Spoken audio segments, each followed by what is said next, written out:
Vamos a conversar a continuación sobre el Día Mundial de la Dermatitis Atópica, que se conmemora el 14 de septiembre. Esta fecha, pues la comunidad de pacientes y médicos busca generar, a través de ella, crear conciencia, comprensión y revisar los estándares de atención de las personas que padecen esta enfermedad. Vamos a hablar de este tema, lo hacemos con el señor Luis Sarmiento, gerente médico del área de inmunología de Sanofi en la región Pacífico y Caribe. Bienvenido a Esto No Tiene Nombre. Hola, buenas tardes. Muchas gracias por la oportunidad. Lo primero es que nos gustaría saber qué es la dermatitis atópica, quiénes la padecen o la pueden padecer, cómo se manifiesta la dermatitis y por qué es importante tratarla. Muy bien, la dermatitis atópica es una enfermedad inflamatoria de la piel. Se caracteriza por erupciones que sufre la persona. Puede iniciar muy temprano en la vida. Podemos hablar de bebés que en los primeros meses de vida comienzan a presentar estas erupciones caracterizadas por enrojecimiento, pepitas, pero sobre todo una picazón muy intensa. Estos síntomas y estos signos clínicos pueden sostenerse durante un tiempo largo, semanas, meses, inclusive años, y ser una enfermedad crónica. Estos pacientes tienen una carga importante de la enfermedad y por esto es que tenemos este mensaje de hacer conciencia acerca de ella, porque tienen un sufrimiento que se caracteriza pues por esa picazón intensa que es muy duradera. Los pacientes con dermatitis atópica en las formas más severas tienen picazón de 5 a 7 días a la semana y por lo menos el 60% tiene picazón más de 12 horas al día. Entonces pueden darse cuenta que es algo como muy permanente. Como consecuencia de estos niños, adolescentes y adultos no duermen bien, tienen dificultades en su trabajo, en la escuela, etcétera, tienen problemas de salud mental muchas veces y para ellos pues representa una carga importante. Eso sin contar pues con el tema de la imagen personal y de percepción individual, lo cual genera sentimientos de aislamiento, muchas veces son rechazados, por ejemplo los niños en el colegio por parte de sus compañeritos y eso causa una afectación muy importante de su calidad de vida. Claro, esto a nivel, digamos, social y a nivel también emocional. Totalmente, impacta muchísimo. Imagínense ustedes, bueno, hablamos de los niños, pero los adultos, por ejemplo, que trabajan en sitios donde tienen que atender personal, o por ejemplo, cuando trabajan en medios de comunicación, donde su imagen es importante, redes sociales, etcétera, se imaginarán que es un problema auténtico que dificulta la vida de estas personas, sobre todo quienes tienen las formas más severas de la enfermedad. ¿Hay alguna cosa que detone la dermatitis? ¿Esto es causa del medio ambiente? ¿Es una causa genética? ¿Qué puede hacer que llegue la dermatitis atópica a nuestra vida?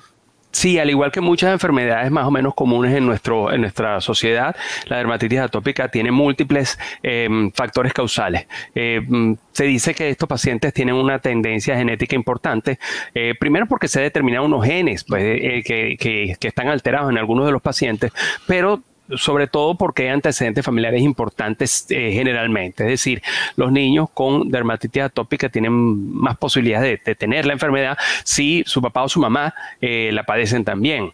Y si el papá y la mamá, es decir, ambos progenitores tienen la enfermedad, entonces el riesgo se duplica. Entonces, sin duda alguna, hay un factor genético. Sin embargo, no es todo. No todos, por ejemplo, gemelos idénticos con dermatitis atópica, uno no necesariamente el otro siempre va a tener. Entonces, como que no es todo. Hay factores ambientales, se ha relacionado con el estilo de vida urbano más que el estilo de vida rural.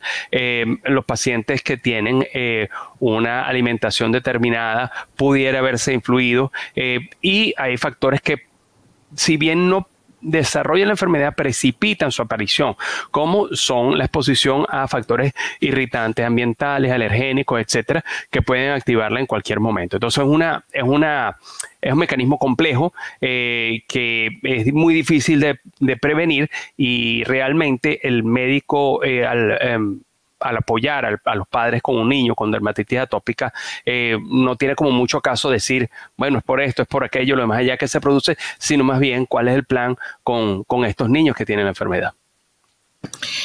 ¿Qué podemos hacer para crear conciencia con relación a la dermatitis? ¿Cómo se cura? ¿Si tiene cura o cómo se trata? Ok, bueno, aquí tenemos tres cosas distintas, ¿no? En primer lugar, ¿qué podemos hacer para crear conciencia? La conciencia es importante porque estos niños, adolescentes y adultos necesitan ser aceptados y tratados correctamente en el medio donde se desenvuelven, no solamente en el caso de los niños en la escuela, en los casos de los adultos en el trabajo, sino también en el núcleo familiar y la relación que tienen con otras personas, inclusive en la relación personal cercana que pueden tener con algunos de sus familiares, sus parejas, etcétera. Entonces, entender que no es una enfermedad contagiosa. Algunas personas pueden pensar que cualquier sarpullido que presenta el que está al lado se le va a pegar y no es el caso. La dermatitis atópica no es una enfermedad contagiosa, no hay por qué tener ningún tipo de estigma para estas personas y todo lo contrario, hay que apoyarlos porque tienen una vida que es complicada por la cantidad de cuidados y tratamientos que tienen que tener. En segundo lugar, ¿qué tratamientos o qué medidas se pueden hacer con estos pacientes? Bueno, depende de la severidad. Hay casos que son muy sencillos, afortunadamente son la mayoría, que sencillamente con cuidados básicos de la piel se mantienen sin mayores síntomas, sin mayores problemas. Entonces, el uso de cremas hidratantes posterior al baño, bañarse en forma breve, con agua tibia, no muy caliente ni muy fría, tratar de no usar jabones demasiado resecantes, demasiado alcalinos, sino más bien jabones más bien suaves, o utilizar sustitutos de jabón, que existen productos que no contienen jabón y son mucho más benignos para la piel porque limpian, pero no causan esa resequedad importante que se ve en estos pacientes y que predispone a la erupción. El uso de prendas de vestir apropiadas, evitar las telas sintéticas, utilizar telas más bien a base de algodón, que sean frescas, sobre todo con el calor de nuestros países. Es importante el uso de vestimenta que sea apropiada para la temperatura, para evitar la sudoración que precipita las crisis, etc. Luego hay una serie de consejos que ya administra el médico en su consulta. La mayoría de los casos son atendidos por médicos de atención primaria. En el caso de los niños son atendidos por el pediatra, en el caso de los adultos por otros médicos de atención primaria o referidos al especialista en dermatología cuando tienen una severidad más o menos importante, o inclusive al alergólogo inmunólogo clínico cuando es necesario realizar pruebas de sensibilidad alérgica, o sea, de saber si hay un componente de que es alérgico a algo el paciente y que pudiera beneficiar a ciertos pacientes el manejo de aquello a lo cual es alérgico. Los médicos tanto de atención primaria como especialistas, tienen muy claro una secuencia de pasos que deben dar en función de la severidad. Para casos más sencillos, nada más con las medidas generales que ya comenté. Los casos en la medida que se van complicando, hay tratamientos antiinflamatorios que se administran en forma tópica. Muchos de ellos contienen esteroides, pero afortunadamente no se absorben mucho, de modo que si la erupción no es muy extensa, no es peligroso utilizar esteroides tópicos. En la medida que la enfermedad, y claro, por supuesto, los casos que no son muy severos no utilizan los esteroides tópicos todo el tiempo. Entonces representan una alternativa razonable para los casos que no son muy severos y no tienen que aplicarse los tratamientos muy seguidos. Ya cuando el paciente tiene una mayor gravedad, una mayor severidad, entonces sí hay que echar mano de terapias más complejas, más complicadas, que tienen diversos resultados para cada uno de los pacientes. Afortunadamente contamos con especialistas en República Dominicana de primera línea con una muy buena formación que tienen la capacidad de seleccionar los tratamientos adecuados en respuesta a la necesidad del paciente, que sean suficientemente efectivos y tengan resultados con la enfermedad y que no tengan toxicidad importante si se utilizan de una forma, como decía, con un criterio médico informado. Excelente, pues ahí queda la invitación. En países como el nuestro, doctor, es fácil identificar esta condición, por llamarlo, esta enfermedad, por llamarle de una manera, teniendo tantos otros problemas de piel como tenemos por la idiosincrasia quizá de cierto estatus social de muchos países latinos. Sí, por supuesto. La dermatitis atópica es un diagnóstico eminentemente clínico. Es decir, el médico con el examen de la piel, nada más con ver la piel, con ver cómo son las lesiones y cómo están distribuidas en el cuerpo, de forma muy característica, los médicos, la gran mayoría de los casos, se pueden diagnosticar solamente mirando apropiadamente. Por ejemplo, cuando hablamos de enfermedades como la escabiosis, la sarna, que tiene un tipo de lesiones, un tipo de pepitas que también son rojitas y que también pican mucho, es morfológica fenológicamente distinto, o sea, y la distribución en el cuerpo es distinta a la que tiene la dermatitis atópica, de modo que la mayoría de los profesionales de la medicina, especialistas de atención primaria, se forman desde muy temprano para identificar esta enfermedad de una forma apropiada.